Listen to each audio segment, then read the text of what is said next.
Thank you everyone and welcome, and I'll just acknowledge our Citizen of the Year, Mr Matthews. Thank you for joining us.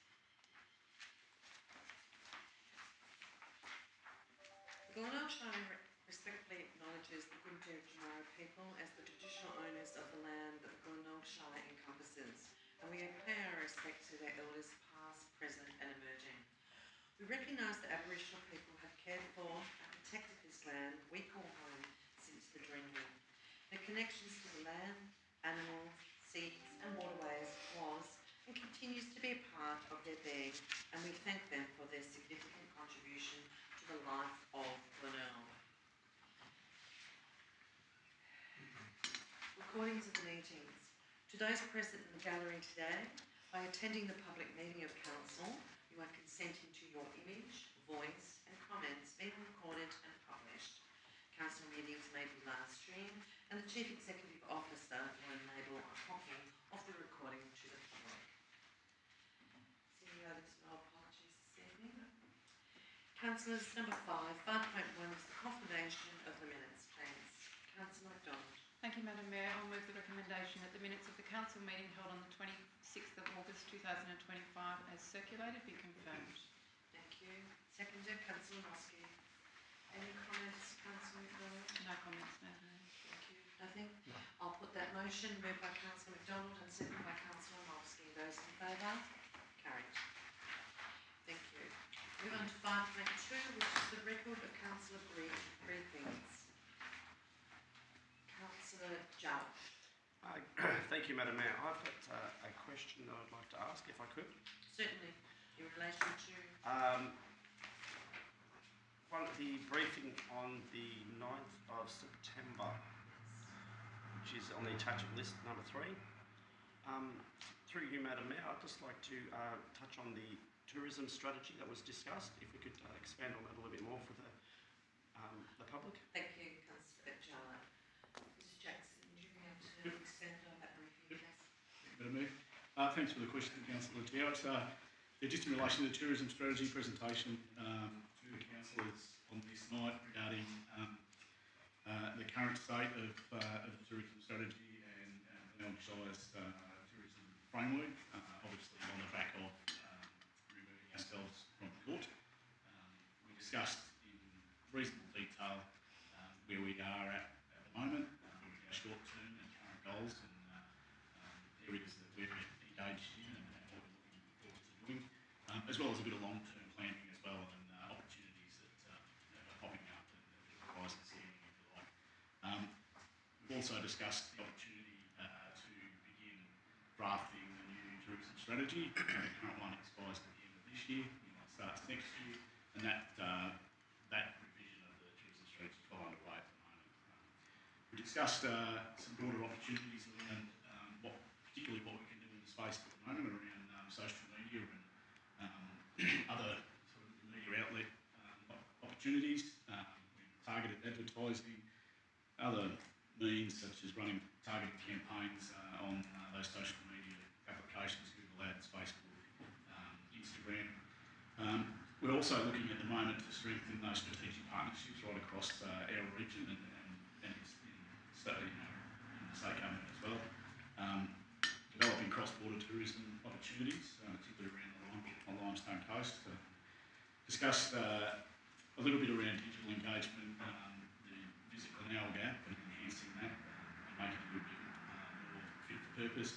But ultimately, our main aim and sort of moving forward was an opportunity for us to, as Glenelg Shire, to really outline and target our, if you like, enhance and advertise what's really specific to our local areas, and that's right across the Shire. Obviously, we had a little bit of an issue with the recognition around the Great Ocean Road, and we're a little bit too far to the west by the look of things. There's specific stakeholders and other agencies that just simply don't recognise Glenelg as part of the Great Ocean Road, so it was difficult for us to get into that space. So the opportunities moving forward, a little bit of standalone, but also opportunities for us to stand up and say, hey, we are here, and these are the different things that we've got available, and try and attract those visitors from wide and far. We also discussed a little bit in brief an opportunity with Deakin University at Warrnambool, that we've got access to some marketing and engagement students. We've got quite a significant input with them that'll sort of go through until November, which will give us some really important information and probably also an idea around what other areas are looking for in marketing campaigns. These students are particularly, I think it's about 15, 16, predominantly from either Melbourne or international, so it provides us that opportunity. Thank you, Mr. Jackson. Councillor John.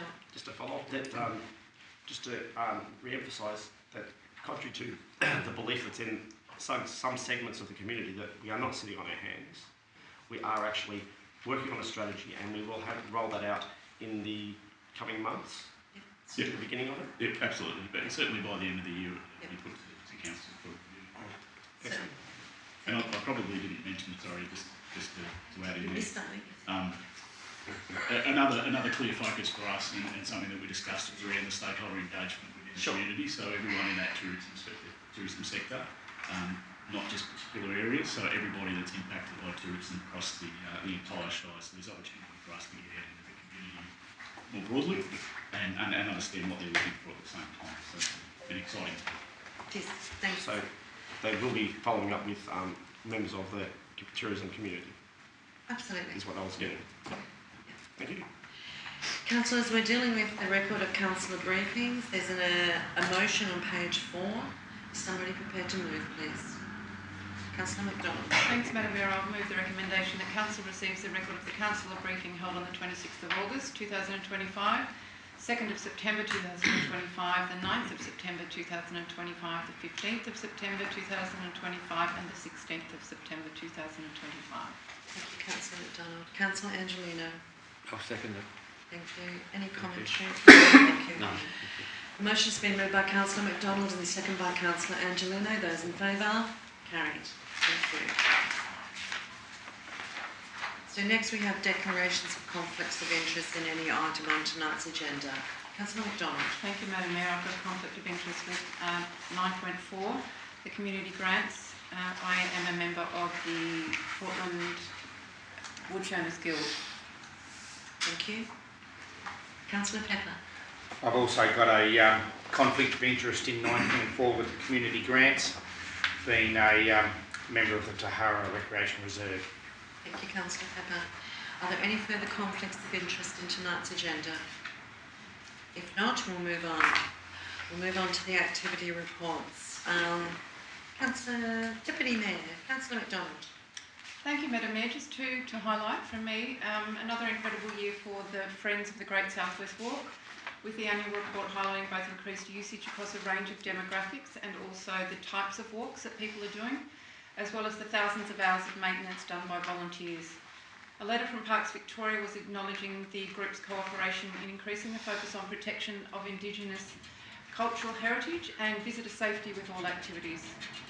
While the financial report shone a light on ongoing support from sponsors and income derived from memberships, merchandise sales and grants to service and upgrade equipment and campsites.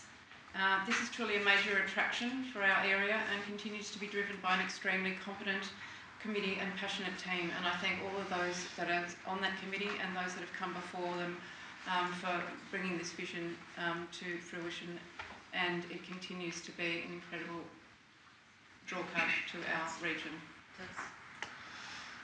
The other one was the Portland Netball Association. It was a luncheon celebrating their 80 years of netball by the Portland Association. It saw past committee members, umpires, coaches, players come together to acknowledge the dedication responsible for the ongoing role in attracting players to those early years before they go on to join those football netball clubs. Joyce Wilson's daughter spoke of her mother, who the courts are actually named after, who sadly passed away at the age of 29, leaving 5 children with her husband, and she'd been very active before that time. Members from Netball Victoria confirmed how highly regarded the Portland Association is across the state, and Jodie Weatherall, the current president, amused us all by talking about turning up to play, surprising those that he had been conversing with online, that he was in fact a male. Jody, he said he gets it all the time, but they're expecting a female. And for those who are not up with the most recent evolution of the game, walking netball is actually a thing, which they tried to encourage me to be part of. Walking netball is actually a thing, so it's interesting to see the evolution of that game since many of us were playing in the early days in a very one-dimensional game. Thank you. Thank you, Councillor McDonald. Councillor Angelino. Thank you, Madam Mayor. Yeah, another busy month. They had I went to St John's in Anglican Church in Hayward. They had an inaugural men's breakfast. It's just for a place to turn up, have a breakfast. Any men from the town can come along. It was their first one. We had about 20, and we had one last week, and there was another 18 people. Just come in, talk to some people you may not know, some visitors, some new people in the town. It was just a great event, and they plan some more of them coming later in the year. Also, I went to the Two Rivers Gallery down in Tarandara. They had a launch of a new gallery, and I was impressed by that facility. Has about 30 different artists that put in work for display, for sale, and it was a great afternoon I had down there. And then the end of the month, the Victorian Men's Shed Association Roadshow was the first time they had a regional group in Hayward. There was over 100 people from different men's sheds, from Port Macdonald through to Horsham and Warrnambool, and it was just a great place to come and talk to different men's sheds about what they do. They don't all do carpentry, some do ham radio, some do make telescopes, so it's a great place just to focus on activities. It's not all the same activities. And they also had some great speakers. They had 3 different speakers talking about men's health, and it was a great lunch, and I think next year will be bigger and better, so it'll be one next year. So thank you very much for being out in the community. Thank you, Madam Mayor. Thank you, Councillor Angelino. Councillor Carr. Yeah, thanks, Madam Mayor. Look, the highlight for me was the Glenelg Shire Council Business Awards. It was an absolutely fantastic event. Our staff did a fantastic job, and I look forward to attending in 2 years' time. Look, I would like to acknowledge there was a couple of Casterton organisations, Bonnie and Fred, for the Micro Business of the Year. And I know Mr Matthews is in the room, and the Mayor, and the tourism event of the year. And look, it'll probably win it every year, is the Australian Heritage Muster. So congratulations to the people of Casterton and all the volunteers and your organisation and all your sponsors, and everything you do is a fantastic event. And that award was much deserved by the Australian Kelpie Muster. Thank you. Thank you. Councillor Jones. Thank you, Madam Mayor. Although others have already touched on this, it was a huge month with lots of activities that we attended. The Glenelg Business and Tourism Awards, as Councillor Carr just alluded to, was a great night. Looking forward to going to it again in a few years' time. And the Hayward Men's Shed Association Roadshow at the end of the month, a well-attended event with over 100 people gathered there. I'm looking forward to going to that again next year as well. Thank you. Thank you. Councillor Pepper. Thanks, Madam Mayor. I was lucky enough to represent the Glenelg Shire at Camperdown over the round table discussion with National Party leader David Littlecrowd and the Shadow Minister for Infrastructure and Transport and Regional Development, Bridget McKenzie, was chaired by Honourable Member Dan Tehan, and it was good to see that even in opposition, that wanting the meeting up with all the rural shires, just to sort of just keep their foot on the hammer with the state government to do with the drought and emergency services, just to keep things representing, getting an idea from all the shires of what they would like to be represented with. So that was interesting. The Glenelg Shire and Tourism Awards was the first one I've been to, and found that very good. So definitely be putting my hand up for that again. And the Hayward Men's Shed, well, there was a couple of events there, but the road show was excellent, and it's good to see that there was a lot of interest there, and it was good to see such a proactive sort of men's shed sort of getting going and getting things going for their community and for the Shire. So thanks very much, Madam Mayor. Thank you, Councillor Pepper, and thank you for attending the round table in Canterbury. Councillors, there's a number of obviously activities that I did throughout the year. The opening of our local freight roads and the completion of that project was certainly a highlight just recently. And of course the Tourism Awards. I also attended the Caston Stanford Football Netball Club 150 years celebration midway through August, and a number of significant birthdays. I think the men's shed and some of those activities, but look, it's a very broad scope of things we do throughout the month, and I just want to pass on my personal thanks for all you do for the community in attending those functions. A lot of them are on the weekends, and it takes you away from your families, so I do appreciate sincerely your attendance at many of those. There is a motion on page 7 to note those reports. Councillor Carr. Thanks, Madam Mayor. I'm happy to move the recommendation that Council notes the councillor activity reports for the 1st of August to the 31st of August 2025. Thank you. A second to Councillor McDonald. Thank you. Any commentary, Councillor Carr? No, Madam Mayor. Thank you. No, I'll put the motion. It's been moved by Councillor Carr and second by Councillor McDonald. Those in favour? Carried. Thank you. Thank you, everyone. There's a notice of motion here, motion number 3 for 25-26. I'll hand over to Councillor Noski. Thank you, Madam Mayor. Yeah, I'd like to move the motion that the CEO prepares a report for Council on current, first part of it is on current and short-term actions that it intends to take to support the tourism sector across the Glenelg Shire Council before a new tourism strategy can be crafted and adopted. And the second part is with a focus on setting up and resourcing a tourism stakeholder group to maintain engagement with the tourism sector as this sector works, as the strategy work is developed and implemented. Thank you, Councillor Noski. Is there a seconder, please?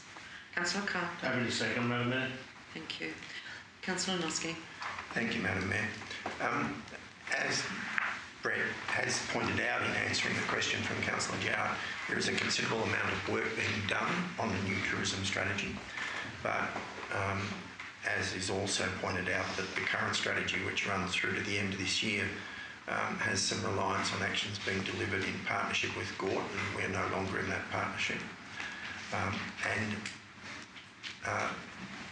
In my view, there is a need for both a report to the community, and that's perhaps been delivered a little bit by Brett tonight, but a formal report to the community on what we're doing, both with the new strategy and on short-term actions to fill the gap.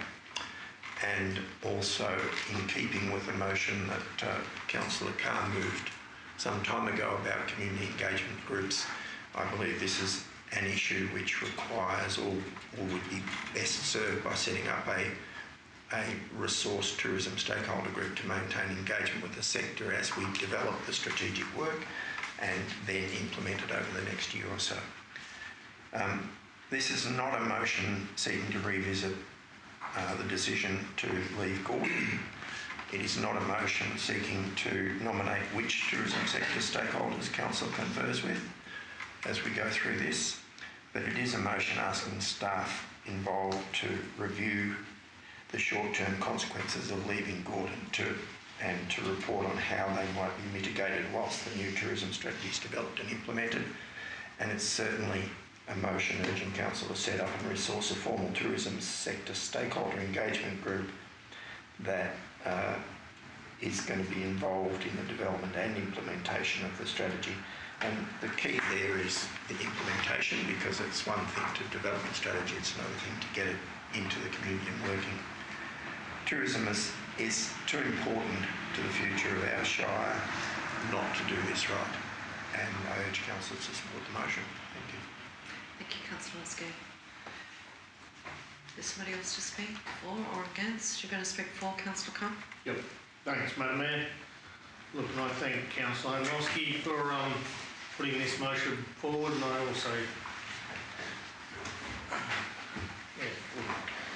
I did raise this 8 to 9 months ago, that it is important that we engage with our community and set up working groups so that we can dedicate resources to work on many things. One of them being tourism.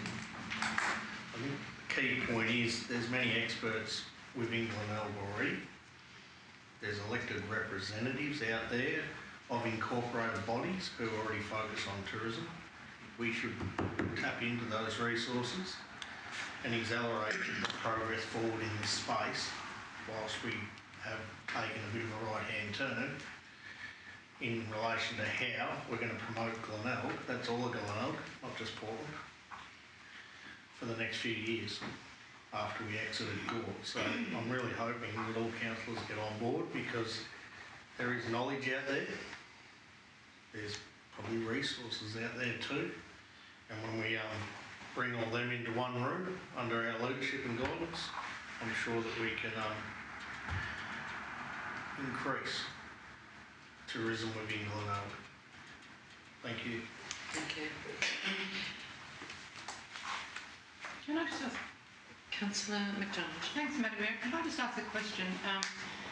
Having come in on the current new strategy and where they're at, and the explanation that Director Jackson has outlined tonight, he was very clear that he feels as though the stakeholder group needs to be broader than just a small group, and that their consultation with the much broader community is very important. So I'm concerned about a smaller group being not the direction that the team seems appropriate. Yeah, I agree. Is there any further commentary on this one? I just want to make a comment. I mean, you're not a councillor at all, are you, over there? Mr Jackson. Look, councillors, I find it, I will make the comment that notices of motion when we've had a full presentation on a tourism strategy on the way forward, not a few days, within the last 2 weeks, to then ask the CEO to prepare a report to council, just doesn't make sense to me that we end up with, you know, a director who's saying we're doing the strategies, we're focusing on social media and marketing and the way forward, and we'll have that to council in the short term. And then we have a notice of motion that's asking for the same thing that we discussed a couple of weeks ago at a full briefing session. So either we accept what was happening at the briefing session. I don't know what is different in this notice of motion. I'm just putting it out there. I don't know what is different in this notice of motion than what the presentation was, and I don't want to see notices of motion being used as a tool to seek reports from the CEO when there's already reports being done by a director. So I don't understand this. Does any other councillor have any questions or comments on this? Councillor Jarrett. Thank you, Madam Mayor. I was supportive earlier this year of setting up a tourism sector working group. But hearing what we've just heard tonight, as well as the briefing back on the 9th, I do feel that this notice of motion seems a bit superfluous to what we've already heard is happening. Yes, I'm not exactly sure what can be gained by moving this at this time. Well, I'm not sure. I'm just saying that I think I'm satisfied with the presentation we had 2 weeks ago. Yeah. Or perhaps not 2 weeks ago, on the 9th of September, I think you said it was. Councillor Carr. Yeah, thanks, Madam Mayor, and thanks for asking the question. I think for me it's about improving our governance in this space. If we are going to engage with stakeholders or community members who want to support this process, that we have a framework around that. And when you set up a stakeholder group, or council does it, then they put terms of reference in place and it improves the governance and formalises it all. So hence why I'm supportive of the motion, and it'll put a layer of governance around what's being done and how it's being done. Do you not think that the tourism strategy will reflect on setting up a working group with the terms of reference? I think we're preempting what might come out of a strategy. Councillor Pepper, did you have a question? Look, Madam Mayor, yes, thank you. Look, I'm in support of the motion. I'm of the view 100% to get away from Gore, right? There's no worries about that. I think that we can do it better ourselves.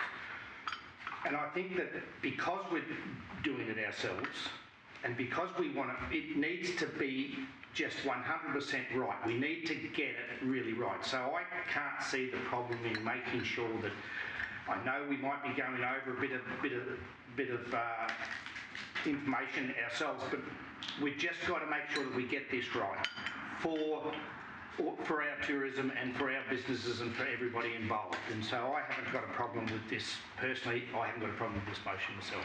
Thank you. Councillor Angelino. Yeah, thanks, Madam Mayor.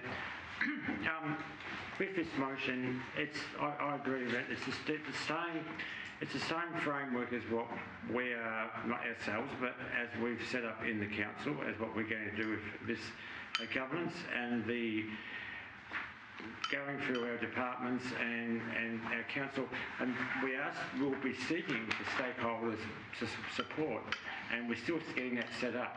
So in this, it doesn't say any time frame, it doesn't say when and what, but we're going to do it and how we're going to do it. And as I said, as we've said before, we are developing that strategy now, and we will engage with the community. And that's what I think we do need to engage with. I'm not saying we're not going to engage with the community. We want community feedback. We want some input from all the different tourist operators and the businesses as well. We're not trying to stifle that. We're just trying to set up the right framework for that. And then we can move forward. And if it goes wrong, well, we've had it. It won't go wrong. It won't go wrong, but we've set it up the best we can. Thank you. Thank you, Councillor. Right, a reply, Councillor Nosky. Thank you, Madam Mayor. Look, the key difference between what Mr. Jackson talked about and the strategy that was put to us 2 weeks ago or 3 weeks ago, and what this motion talks about is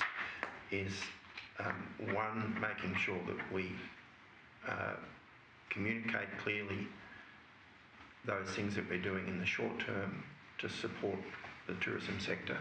And the second thing is to ensure that we have tourism stakeholder engagement with the tourism sector across not only the development of the strategy but its implementation, because it's one thing to develop a strategy with some stakeholder meetings.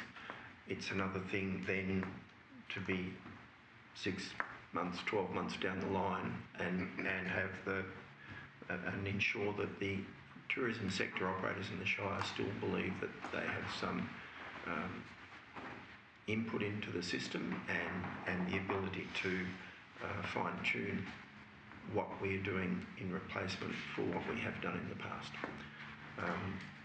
And as Councillor Carr said, there was a motion brought forward. There was a report brought to councillors about setting up stakeholder groups, and the key of that was, if you think there's an issue that's important enough to seek an ongoing stakeholder group for a period, bring it to council, and that's what I've done.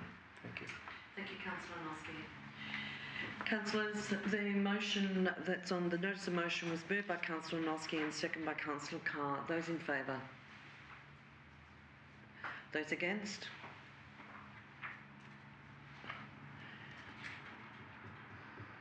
Councillor John? Are you not? I'm not sure which way I'm going at the moment, so I'm looking for a division. Well, you need to vote one way or the other. I can't call for division. Right. I'll go with against. I'll call that again. Those in favour of the motion? Oh, sorry. Those against? Thank you. Right, so it's 4-3. Division. Calling a division? Please. Okay. Those in favour, please rise. We have Nosky, Carr and Pepper. Those against? We have Stevens, McDonald, Angelino and Jowett. Thank you. The notice of motion is lost.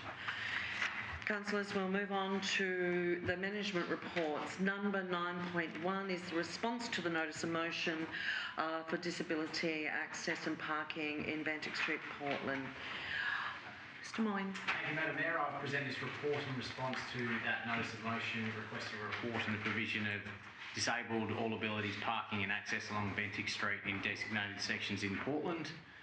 The report is provided and responds to the motion accordingly. Thank you. Thank you. Councillors, any questions in relation to this agenda item? Do I have a mover? I've got a question. You've got a question? Yes, please. Yes, please. Councillor Carr. Madam Mayor, I do thank Mr. Moyne for the report. What I'm trying to wade through is this council isn't going to be putting one in, or council is still able to consider putting a disabled access parking space, specifically on Bantic Street between Tyers Street and Henty Street. Is that what it's telling us? Madam Mayor, I'm not sure if I can answer that question. The report and the notice of motion previously requested a report on the provision of existing disabled car parking. So whether council makes a decision in the future for the installation of disabled car parking is a separate question. It's not currently allocated or included in the budget, so it's not a project for council. No. So that wasn't part of the notice of motion. So this report, please councillors remember, this report deals with the items within the notice of motion, not the general car parking, disability car parking arrangements in the CBD in Portland. It actually deals with the notice of motion. Have you got any further questions, Councillor Khan? I know that's tricky to keep those to that. Well, it's more of a comment, Madam Mayor. Look, we had many submissions to our budget process Yep. re this particular issue. And as councillors, I know it's Councillor Noski that brought this forward, we can either this is about all we can do in a notice of motion is call for a report. We can't change the budget. We can't ask for something that is going to cost us money. So I think my hope was by calling for this, they would look at it and say either yes or no, whether this can actually happen.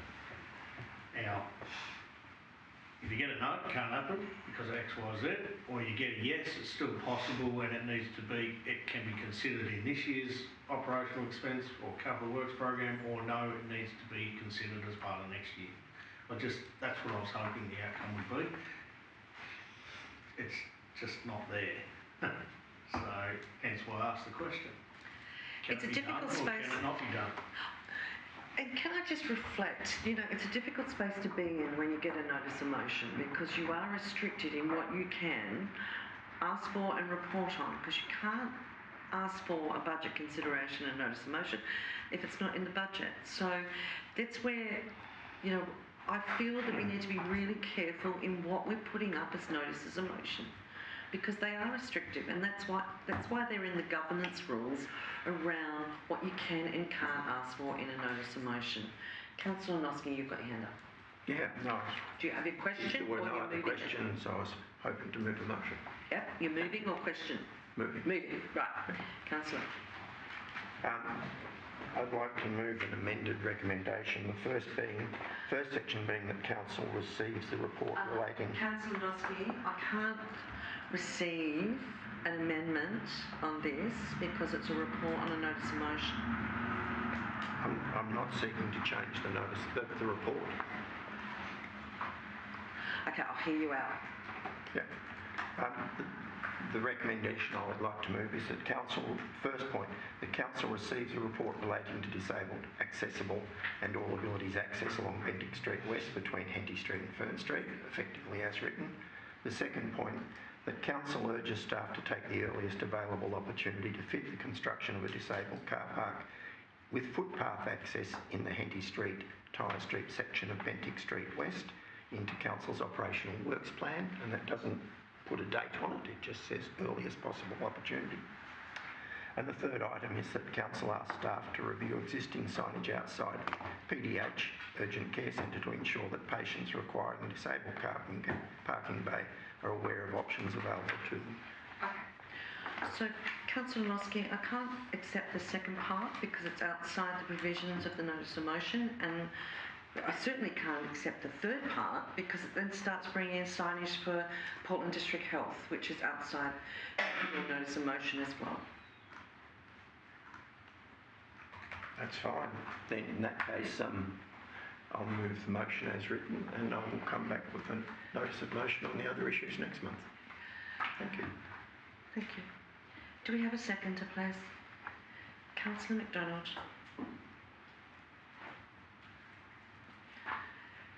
Do you wish to speak to that, Councillor? I don't think I need to. Councillor McDonald. There's nothing further on that. I'll put the motion as tabled on page 14. It was moved by Councillor Nosky and seconded by Councillor McDonald. Those in favour? Those against? Councillor Carr. It's carried. Do you want a division, Councillor Carr? No. No, thank you. Councillor Nosky, could I just suggest if you want some signage at Portland District Health to be changed, perhaps you could put a request through to the CEO instead of clogging. I don't know whether I do or don't. Sorry? I don't know whether we do or we don't. The point is that... Well, perhaps you should get some information about what needs to happen before we put in a notice of motion. Is all I'm asking. Okay, 9.2 councillors. There's a lease between the Glenelg Shire Council and Portland District Health on page 19. Do we have a mover? Councillor McDonald. Oh, sorry. Oh, sorry, David. Mr. Hall. I got it. Sorry. Madam Mayor, thank you. So the report suggests a new lease for Portland District Health. They lease the a component of the Forthrop Centre in Portland to provide aged care services. The term of the lease is to coincide with their government funding, and the rental figure has been based on market valuation with CPI added. Thank you, Mr. Hall. Councillors, are there any questions of Mr. Hall in relation to this lease? If not, mover, Councillor McDonald. Thanks, Madam Mayor. I move the recommendation that Council 1 approves a new 2-year and 9-month lease with Portland District Health for the Forthrop Community Centre, Hood Street, Portland. 2, sets the rental figure at $35,260, excluding GST per annum, with rent to be adjusted annually in accordance with the March quarter all group CPI figure for Melbourne. And 3, authorises the Director of Corporate Services to finalise and sign all documents relating to the proposed lease. Thank you, Councillor McDonald. A seconder, please. Councillor Angelino. Councillor McDonald. Thanks, Madam Mayor. I think this is a great result for PDH in terms of what they need to align with their situation, and also for the community because they're only using 50% of the building, so our community still has access to the other 50% of that building, and they're sharing some spaces as well. So it's really good to see a building being used for multi-purposes and being fully activated. Thank you. Councillor Angelino, did you have any comment? Yeah, thanks, Madam Mayor. Yeah, same as Councillor McDonald. This is a great building. I attended when the community actually has card days and indoor bowls and all that, and it's a great venue and it's well used. And if we can have people in there that share the responsibility and the cost, it's a win-win for the community. So it's a great outcome. So thanks. Thank you, Councillor Angelino. Councillors, it's been moved by Councillor McDonald and seconded by Councillor Angelino. Those in favour? Carried. Thank you. It's a good outcome, Mr. Moyne. We might have found an asset that actually gives us a return. You never know. You never know. 9.3 is the Council and Wellbeing Plan for 2025-2029 and the 1-year action plan. Mr. Jackson. Thank you, Madam Mayor. Local Government Act requires Council to prepare a council plan within the year following an election, setting out the strategic direction and priorities for the next 4 years. This plan ensures Council's work is aligned with both the needs and aspirations of the community. In addition, the Public Health and Wellbeing Act mandates Council develop a public health and wellbeing plan to guide actions that promote and protect the health and wellbeing of the community.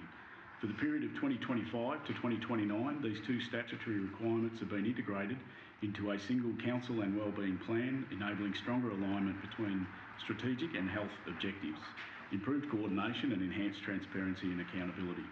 The plan, built around 6 key themes, has been shaped through extensive community consultation and engagement. The development of annual action plans outline how Council will deliver on the objectives of the plan, whilst also providing opportunity to adapt to new data and emerging trends during the next 4 years. This draft Council and Wellbeing Plan is presented to Council this evening for adoption. Thank you, Mr Jackson. Councillors, there's a motion, recommendation, there on page 23. Do I have somebody to move that, please? Councillor McDonald. Thanks, Madam Mayor. I'll move the recommendation that Council adopts the Council and Wellbeing Plan 2025 to 2029, 2 adopts the Year 1 Action Plan, and 3 receives the consultation report and health and wellbeing background report. Thank you, Councillor Carr. Happy to second, Madam Mayor. Thank you very much, Councillor Carr. Councillor McDonald. Thanks, Madam Mayor. The 4-year plan outlines a clear pathway for advocacy and supporting the needs of our Shire, right throughout the Shire. Balanced growth, delivery of services and sustainability for future generations as the overarching principles. Support the 6 themes which emerged through really extensive community consultation. The subsequent Year 1 Action Plan dissects those focus areas and within the theme clearly highlights the deliverable actions that we hope to see achieved in this first 12 months. So I congratulate Councillor Jackson and the team. It's been a fantastic effort and a great document. Thank you. Thank you. Councillor Carr. Yeah, thanks, Madam Mayor. Look, just refer everyone to the Year 1 Action Plan. There's a couple of projects in there for Castleton which are in this year, and I see Castleton Little Athletics and Cricket Club upgrade, much overdue, I would say. You see that one in there, and the Castleton Railway Precinct and Playground upgrade. So that's all expected to happen in the first year of this plan. So. Thank you, Councillor Carr. I'd just like to take the opportunity to thank the community for their input into the plan. We certainly had, over 226 surveys filled out and completed by the community and 288 submissions involving those conversations with the community. A number of surveys, and also we had 90 participants at our workshop. So this has been really a collective of how we've brought together all of those ambitions of our community, and I'd just like to pass on to the CEO and thank your staff for their input in that. Mr Jackson, your staff, it's just been an amazing, but I know it's a whole of organisation plan, and councillors, I think it's a great alignment this time round, having Councillor Carr and myself have been on council before, and having a council plan and a health and wellbeing plan that sort of sit separately, and it's been wonderful that we've been able to integrate them into one plan, so they're actually all talking to each other, which is wonderful. And as you see here, we have the 1-year action plan, and of course, councillors, this is a legislative requirement that we must get this done by the end of October. So if there's no further comments from the table, the motion has been moved by Councillor McDonald and seconded by Councillor Carr. Those in favour? Carried. Thank you, councillors. Thank you, everybody. Next one is the community grants. Now we have a couple of conflicts of interest. Councillor Pepper. Councillors must leave the room, the chamber, when a conflict of interest is declared. Thank you. Mr Jackson. Thank you, Madam Mayor. Glenelg Shire Council allocated $162,000 in the 2025-2026 budget for the Community Grants Program. This allocation is spread over 2 rounds, with $81,000 allocated to each round.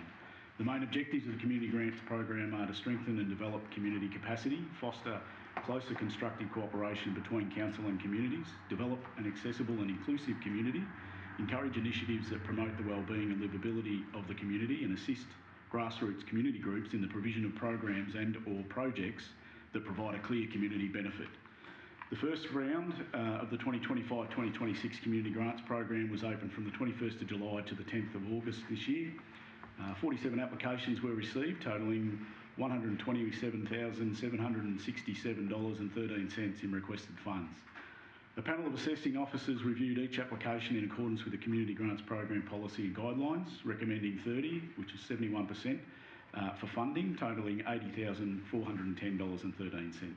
The remaining unallocated funds of $589.87 will be carried forward into round 2, which is February 2026. These recommendations are presented to Council this evening for approval of funds allocation. Thank you, Mr Jackson. Are there any questions? Councillor Chow. Thank you, Madam Mayor. A question I have around the eligibility of some of these.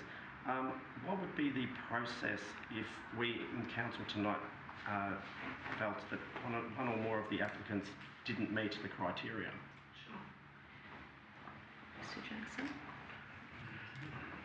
David? Madam Mayor, so the recommendation is before Council. If the assessment has been undertaken by staff, the recommendation for Council is to either accept or reject the recommendations. If they were to reject one of the allocations, I would suggest they'd need to articulate as to why. Generally, the assessment is done against a certain criteria of policy. It's not the space of councillors to say who should get in place of that, but they can certainly reject an application. For clarifying that. Is that clear? It is. Yes? Councillor. Any other councillor have a question? Comment?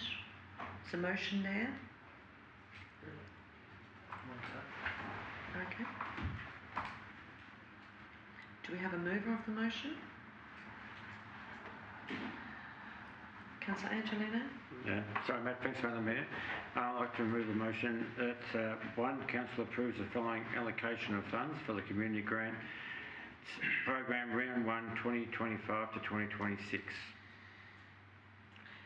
Across the next page. And 2, notifies in writing all Round 1 2025-2026 successful and unsuccessful applicants. 3, contact all successful applicants for Round 1 2025 to 2026 and invite them to attend a presentation evening to be awarded their funding allocation. Thank you, Councillor Angelino.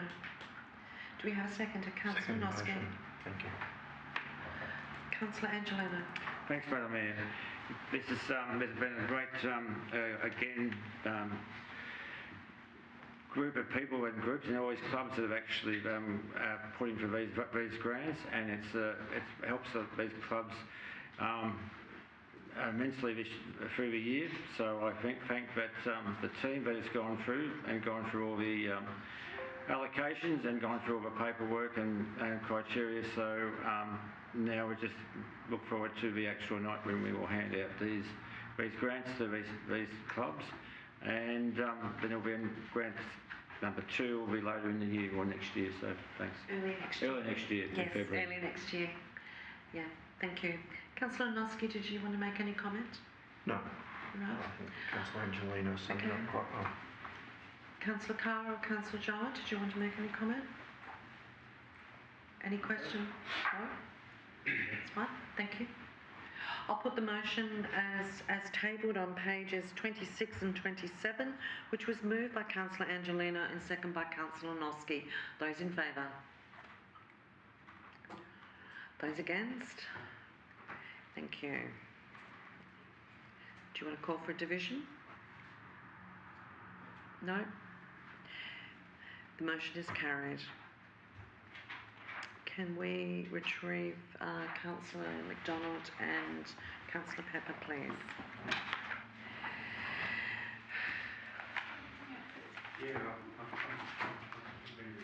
Island Park Master Plan, we're up to. Councillor Pepper? This will be right up your alley. Thank you. Mr Jackson, you're busy today? Thank you, Madam Mayor. Yeah, my voice is just about gone. The master plan for the Island Park Reserve in Casterton has been developed to provide a future vision and direction for the reserve. With a lifespan of 10 to 15 years, the focus of this master plan is to prioritise future needs and investment that will aid future grant applications and support council in capital works planning.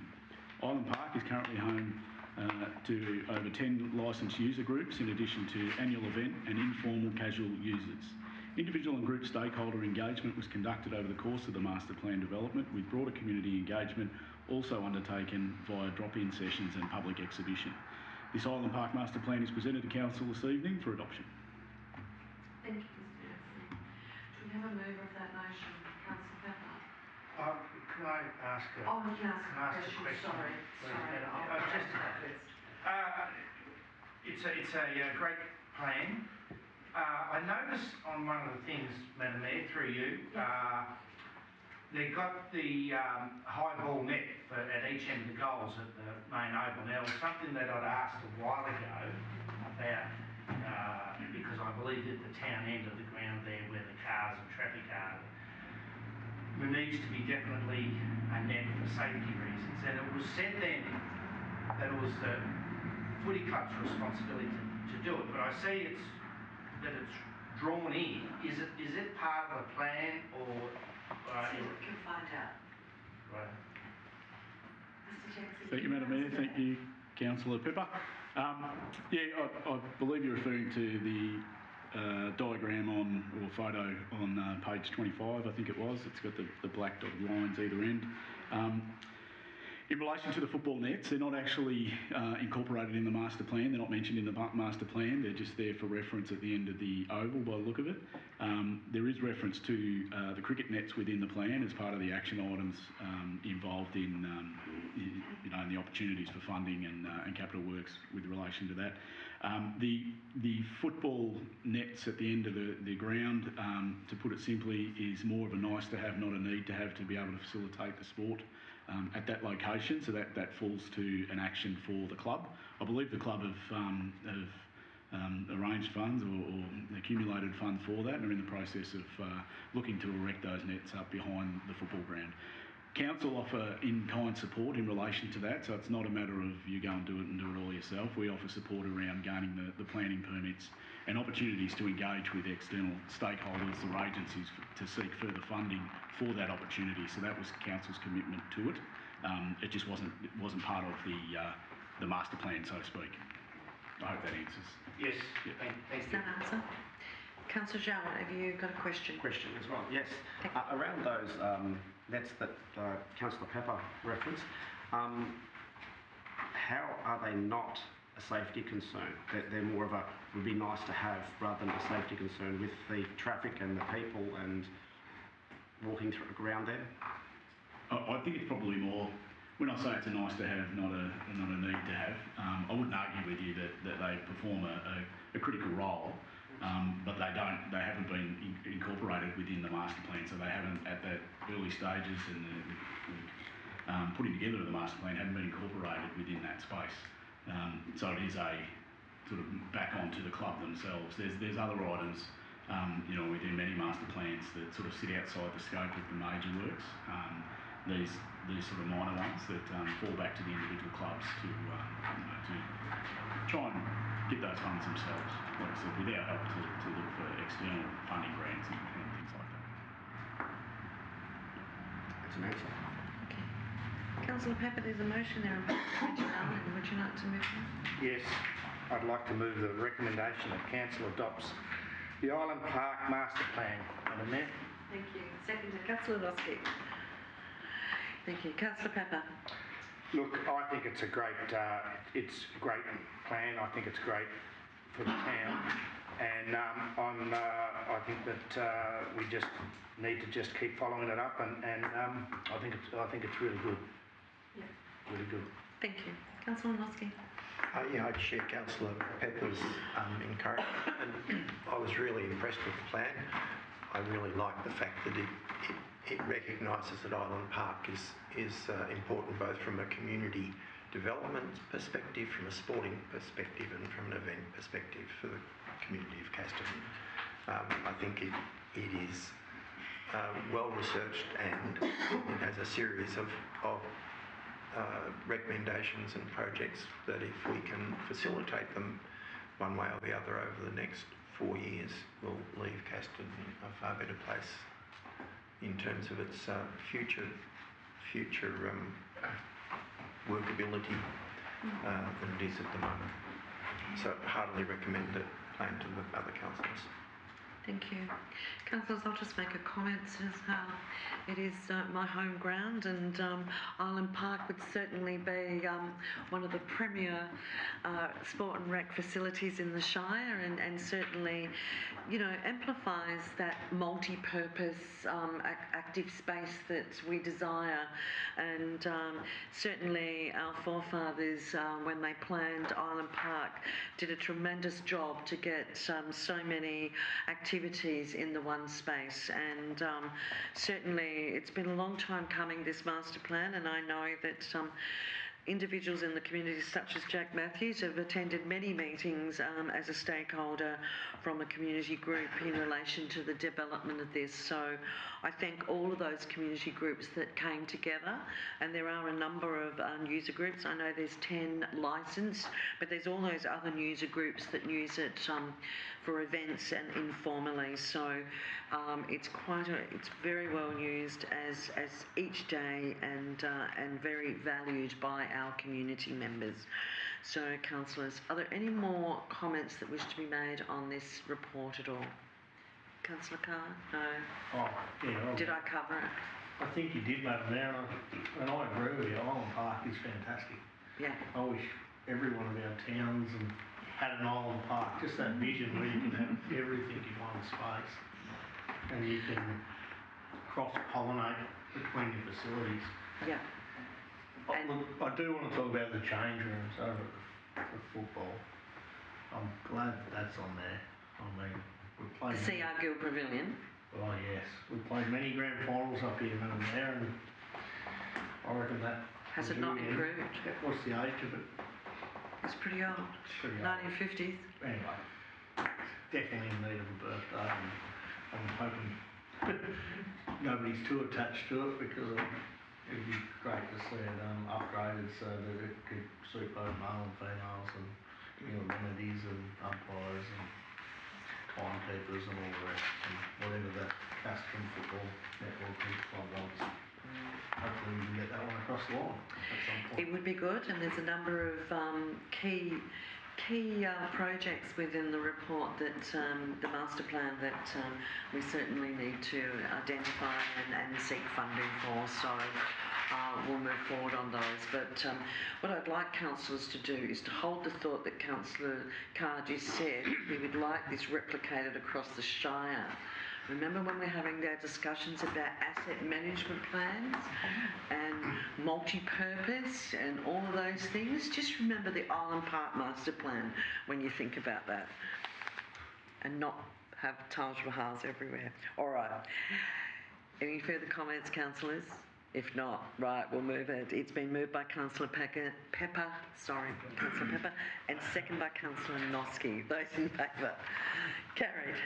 Sorry, Councillor Pepper. We'll move on to the Weight Education Strategy 2025-2028.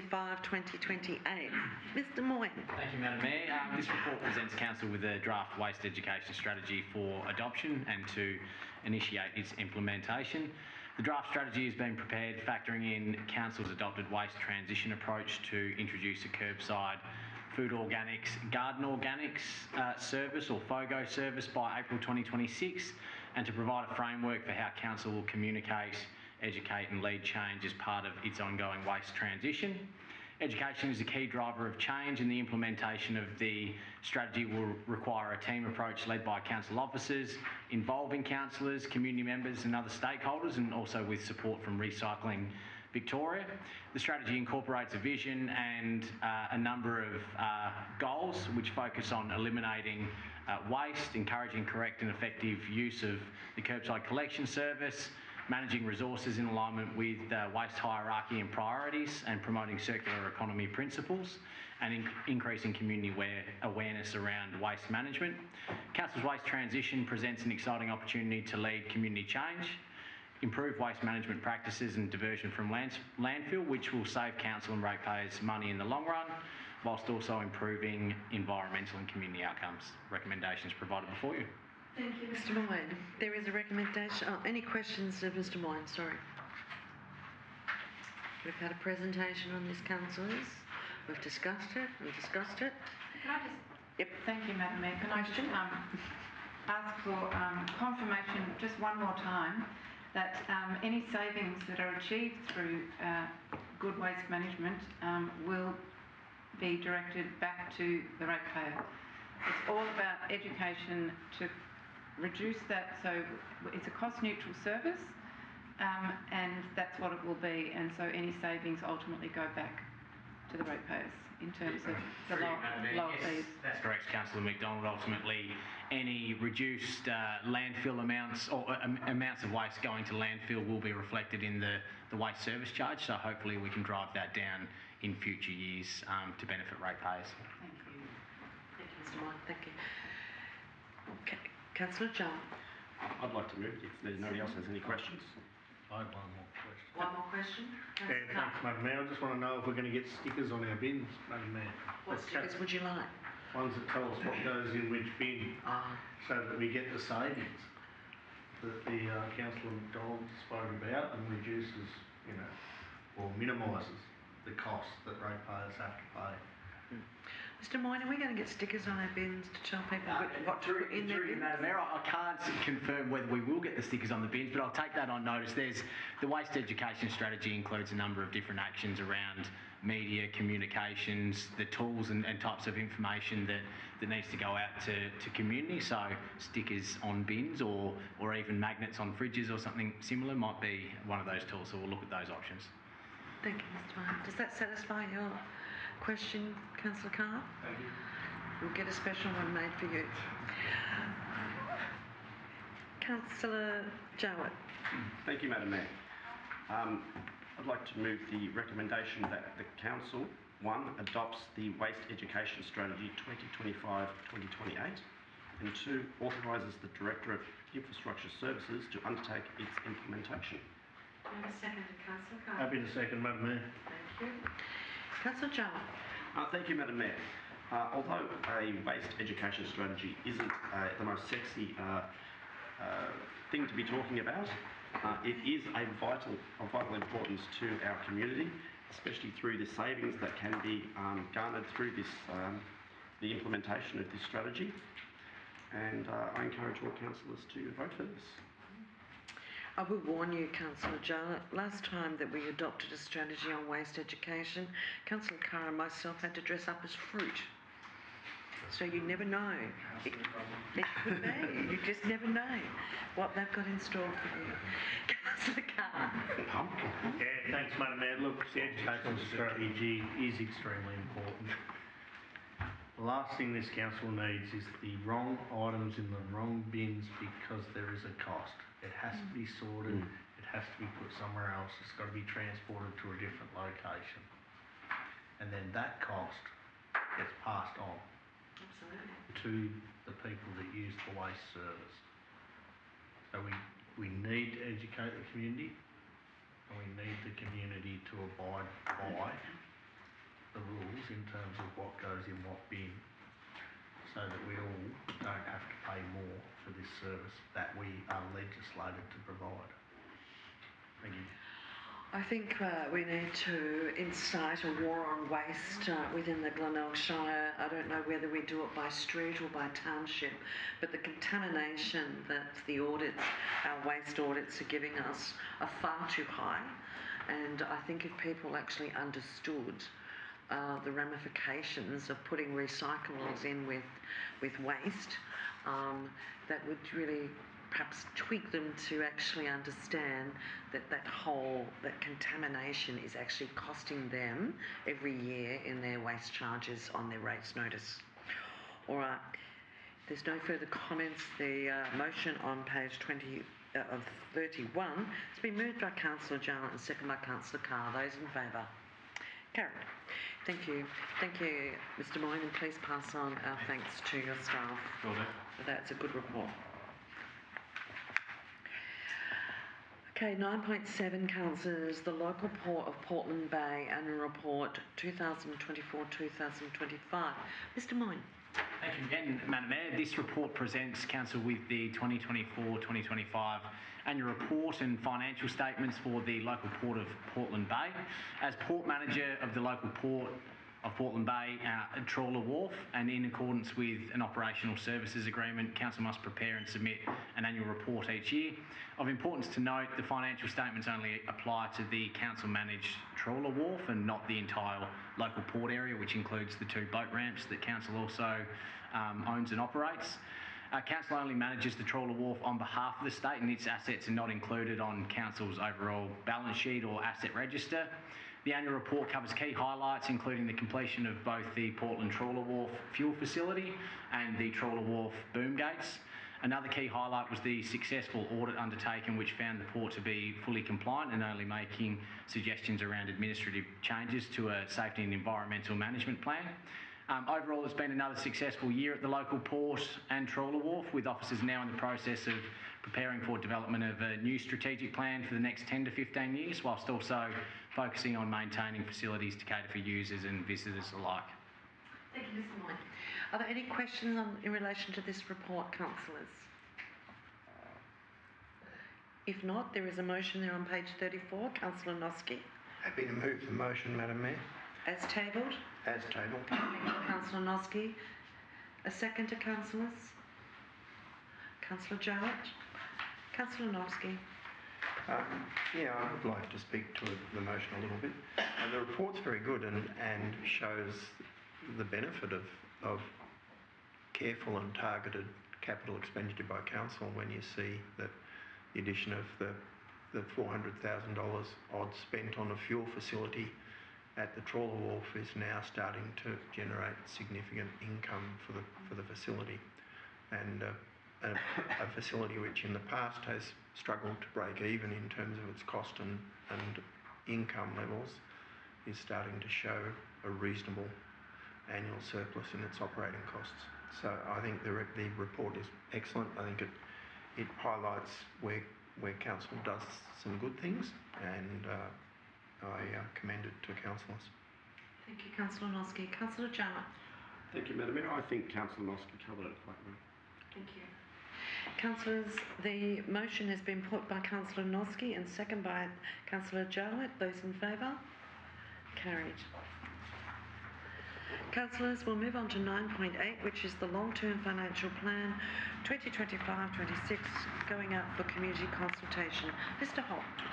Thank you, Madam Mayor. Under the Local Government Act, Section 91, Council must keep in place a 10-year financial plan. It needs to be adopted by Council by the 31st of October following a general election.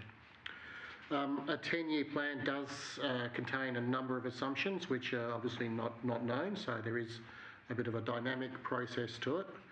However, we have utilised some key financial ratios in the development of this plan at a number of briefing sessions between staff and councillors.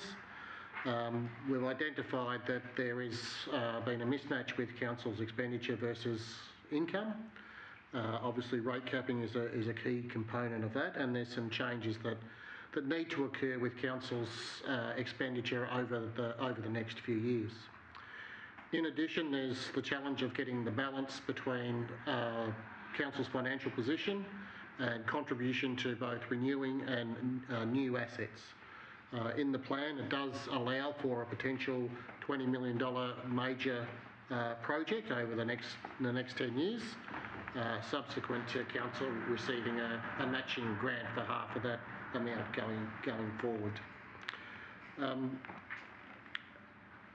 As the plan does have some challenges, and it will be reviewed annually as council does its budget to address some of the assumptions when they become known. So the plan does achieve medium or strong risk levels in majority of the financial ratios determined, and we'll be happy to seek further community input into the document.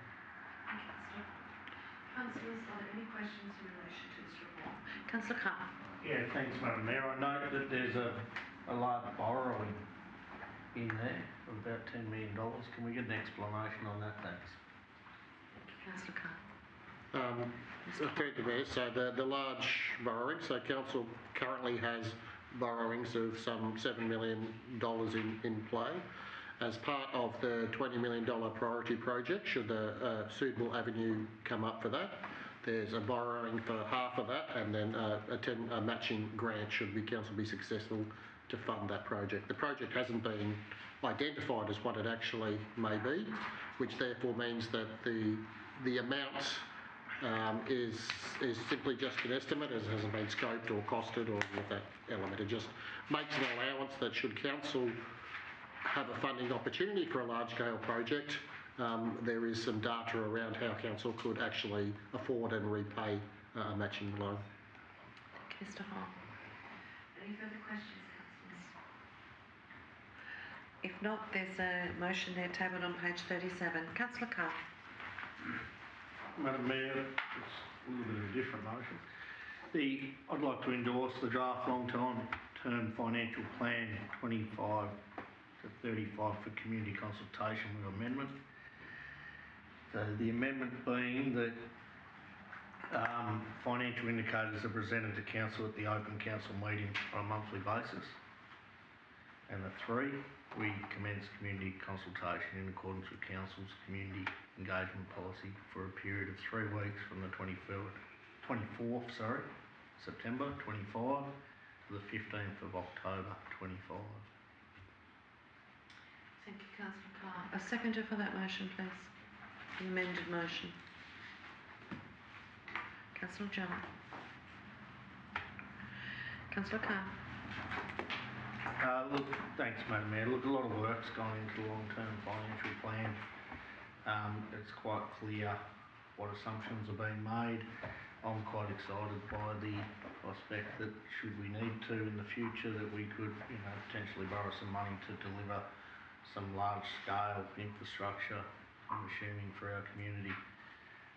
Look, the reason for the amendment, Madam Mayor and fellow councillors, is I feel, even though this is the long-term financial plan, we also need to have our focus on the short-term financial component to ensure that we don't stray too far away from our long-term financial plan. And I think it's appropriate, after reviewing a number of other documents from our neighbouring councils, that key financial indicators are reported back to council on a frequent basis. Hence why I've proposed the amendment, and for that to be included into this document before it gets released for community consultation. Thank you, Councillor Carr. Does anybody want to speak against the motion, or do you want to comment on it, Councillor Jowett? Nothing more to add? Nothing more to add. Councillor Mosque, did you want to add commentary? I would like to speak against the motion. You want to speak against? Against the motion. Certainly. Yeah. I mean, it's difficult because I think the modelling that's been done is far more detailed than perhaps might have been done in previous years, and I appreciate the effort that's been made by the staff to take us through different scenarios and to build up a point where we're comfortable with. But I find it difficult to endorse this going out for community consultation when there seems to be a complete disconnect between the commentary, which in the words of Mr. Hall, says there's a mismatch between expenditure and income, and the appendices, the financial appendices at the back, which show over the 10 years council making $17 million in debt repayment and $6 million increase in key liquidity, and that to me does not add up to an organisation where we should be talking about cutting services because we don't have income levels appropriate to provide them. So whilst I think the modelling that's been done is exceptional, and I think that it shows a strong future, a strong financial future over 10 years for council, I just find this disconnect between the language of the report and the modelling that I think it's not appropriate to go out for community consultation in its current form. But I'm sorry, that's where I'm at. Yep. That's fine. Thanks, Councillor Mosque. Councillors, there's an amended motion that's been moved by Councillor Carr and seconded by Councillor Jarlett. Unless there's anybody further to speak, I will put the motion. Sorry, right reply, sorry. Sorry, Councillor Carr, yes, you're quite right. Sorry. Madam Mayor, look, I understand where Councillor Noski's coming from, but what we're doing here is releasing the draft. And we've got also as councillors the opportunity over this consultation period to provide that feedback through. So I think it makes a lot of sense that we release it tonight, as is with the amendments that I've put forward, so that we can get that feedback, because there's a legislative requirement, Madam Mayor, that we have this in place by the end of October. So to vote against it or to not release it after the amount of effort and the amount of time that we've all put into it, I don't agree with. Thank you, Councillor Carr. Councillors, if there's no further questions or comments at the table, I'm going to put is everybody clear of the amended motion? Yes? Thank you. Which was moved by Councillor Carr and seconded by Councillor Jarlett. Those in favour?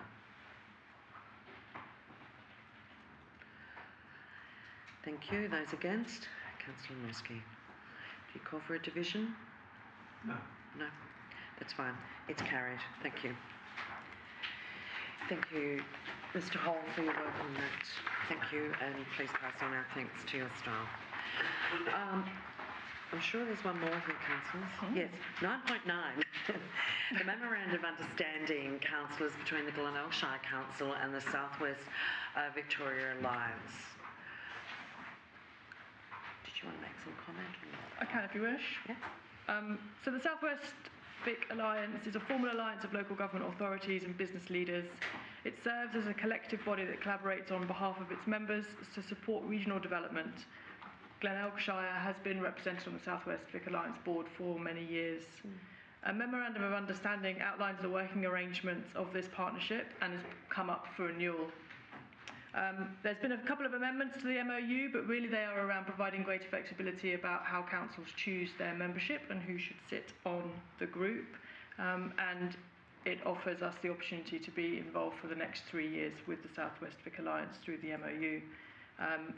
Following this evening's approval, hopefully, of the MOU, it will then go to the next board meeting of the South West Vic Alliance to be ratified, as they're changing their structure from an incorporated body or to become an incorporated body as acts change around us.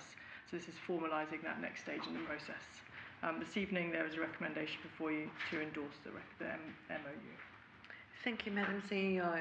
Any queries on that, or you're moving the motion? Moving the motion. I think it's pretty straightforward. Thank you, Councillor Noski. Seconder, Councillor McDonald. Any comments, Councillor Noski?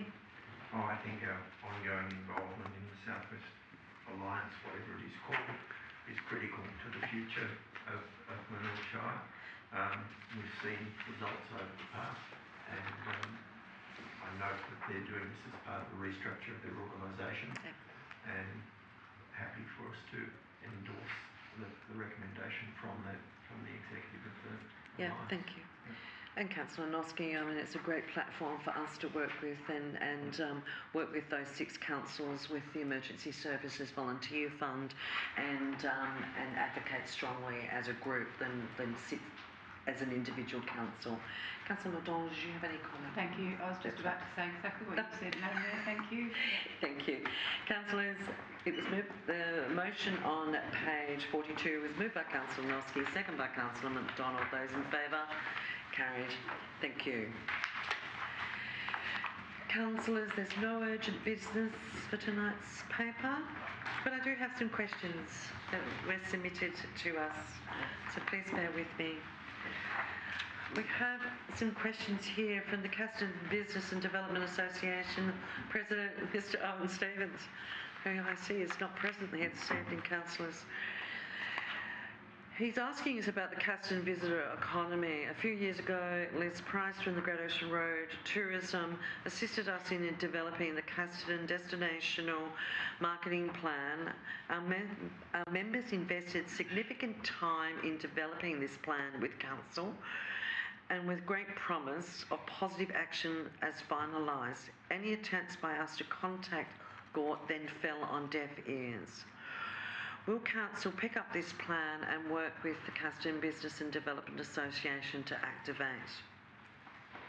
Our response back to the CBDA is yes, Council does value the significant work already undertaken and is committed to collaborating with the Casterton community to shape marketing into the future. As part of this, Council is reviewing the current destination action plans and will continue to engage with local businesses and the community to ensure outcomes remain relevant and responsive.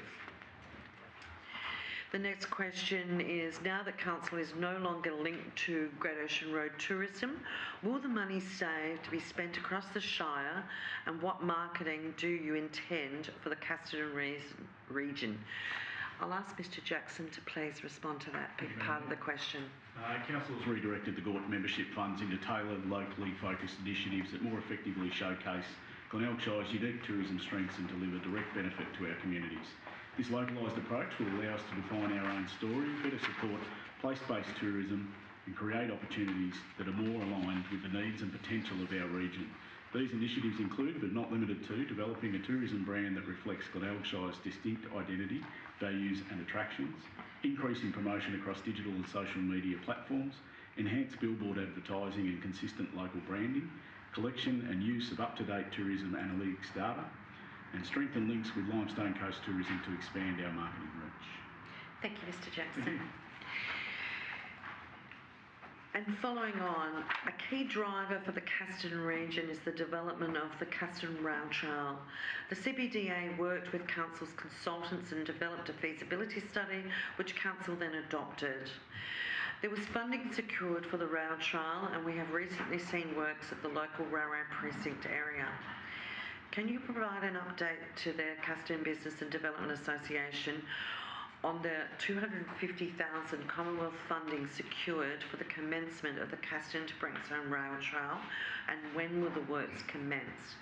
Mr Moyne, I'll ask you to respond to that, please. Thank you, Mayor. Happy to. There is currently no federal or state funding or council budget allocated to the delivery of the Casterton and Branksome Rail Trail.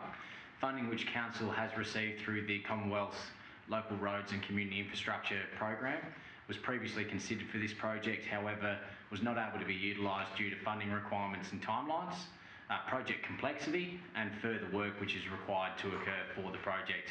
Council is currently utilising the LRCI funding for the Casterton Railway Precinct activation and upgrade. This project is being delivered in two separate stages, with Stage 1 civil works underway at the moment and due for completion shortly. Stage 2 incorporates the installation of a new and inclusive playground within the precinct. These works are complementary to the rail trail and other town trails. The Casterton Branksome Rail Trail remains in action within the Glenelg Shire Tracks and Trails strategy as a regional trail. For the project to advance, further work is required, including a feasibility and scoping assessment to investigate project viability, options, approvals, pathways and estimated costs. This will require budget allocation and must be considered in alignment with Council's asset plan, financial position and considering other identified community infrastructure projects within adopted plans and strategies. Council officers are in the process of reviewing how this project might advance further through its project management process. Thank you, Mr Moyne. We have a few questions here from the editor of the Casterton News, Christy McDonald, who asked the following questions. Number one, Council meeting advertising. Council's own 2040 Community Plan and Vision report indicates around 26% of Glenelg Shire residents do not have internet access at home. Council's newsletters are available in hard copy at limited outlets in town. Council regularly endorses that it supports local businesses. Why did Council not advertise this meeting in the Casterton News? Christy, it was our intention to advertise it in the Casterton News. An ad was prepared and authorised for inclusion in the Casterton News edition for today, the 23rd of September. However, due to an oversight, the request was inadvertently not sent through for publication, and we apologise for this oversight. Can I? No. No? No. Number 2, Emergency Services Volunteer Fund. Can you provide an update on what, if any, advocacy or representation the Glenelg Shire is currently, this month, September 2025, making to the state government on behalf of the constituents regarding the Emergency Services and Volunteer Fund? Christy, Council, I think we've just already answered this at the fire station, guys. Council will continue to advocate for this tax to be removed completely. Its impact will see a further $700,000 stripped out of our local economy this year alone, at a time of drought and amidst the hard cost of living crisis. This evening, as you know, Christine, councillors met with the local Caston CFA to show their support for the vital work that the CFA do locally each and every day and reinforce our messaging to the state members about the inequity of their imposed changes. Council has continued to advocate through the Municipal Association of Victoria, Rural Councils Victoria and the South West Victorian Alliance, which Council is members of all, to ensure that this does not slip off the front pages. The ongoing work for the Glenelg Shire Council, together with these other bodies, will see a successful pausing, which saw the successful pausing of the primary producers this financial year. And can I just say that I'll just ensure that you're aware that we passed on the full 40% to all of our primary producers across the Glenelg Shire. Your third question from the Caston News was the Glenelg Highway. The Glenelg Highway between Caston and Coleraine is, anecdotally and visibly, one of the worst maintained arterial roads in Victoria. The entry and exit points to recent works between approximately Curraput Road intersection and property 4974 Glenelg Highway were in poor condition upon completion. The road is intermittently littered with warning signs about its condition and reduced speed signs due to its ongoing condition. Shire residents use this road daily for work, for school and recreation purposes. What advocacy, if any, has Council or will the Glenelg Shire Council make or be made to the state government for improvements for this road for the safety and practical purposes? Madam CEO, could you please respond to that one? Thank you, Madam Mayor. Council meets regularly with the Department of Transport and Planning senior executives to discuss the importance of increasing investment and improvement of the state's arterial road network. This includes a need to increase maintenance programmes whilst focusing on targeted upgrades and rehabilitation of strategic transport routes like the Glenelg Highway. The deterioration of this highway is noted and has been raised with DTP for their attention. Critical freight roads such as this are exactly the advocacy that the Glenelg Shire Council pushes for through the Green Triangle Freight Action Group, of which it's a long-standing member. The poor condition is not only dangerous for residents and visitors alike, but it also has a real impact on business investment choices and how attractive the South West is to invest in. Council, partnering with other councils in the South West Vic Alliance, continues to advocate to the state government to address poor and deteriorating road conditions through a targeted approach and increased investment in this network. And it will come as no surprise that this evening, in advance of the meeting, I wrote to DTP again just to flag the Glenelg Highway and push for their 25-26 maintenance programme, but it's not out yet. It's disappointing. Thank you. Councillors, that concludes tonight's meeting, and the confidential assessment of the community grants will just go within the confidential section of our agenda this evening. Thank you for those attended this evening, and have a safe trip home. Thank you, councillors. Thank you, staff. Thank you, Shannon. Thanks, Ruby.